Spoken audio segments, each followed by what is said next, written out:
We had this script for many, many years, and always waiting for the right time to make it. Since I first read it, I loved the entertainment value, the excitement, and it was time to, I think, reprise the submarine genre.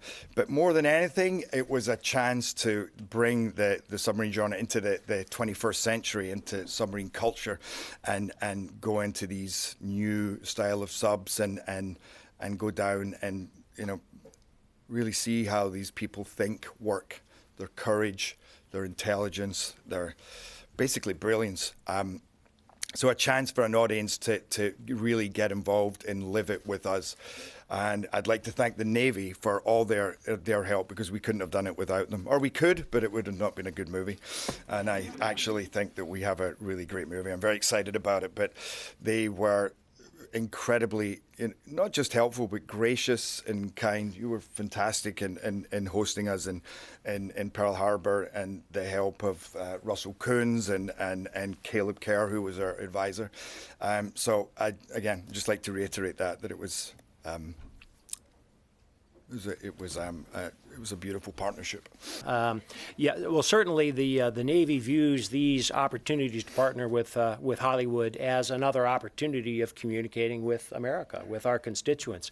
As I said in my opening remarks, I think there's a near-term objective with that, in trying to show a generation of young Americans, 18 to 24-year-old young men and women who might not normally even consider what opportunities the Navy can offer them, and be able to expose them to something that might excite their attention, at least enough to go to the www.navy.mil website or further inquire. Because one of the challenges that we have is that even as recently as 20 years ago, it was almost 50% of Americans who had a parent who had served in the military.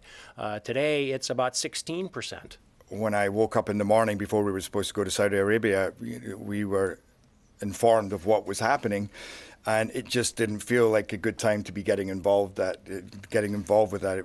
It felt incredibly insensitive to go to Saudi Arabia, even though I felt very badly for the film company, because they did all the Saudi film company, because they did all their work in good faith for us, and there was a lot of fans ready to come, and but it just didn't seem like a situation that we would want to get into.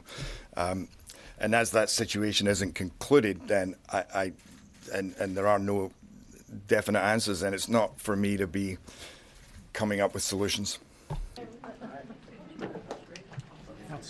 I may need your help with big picture.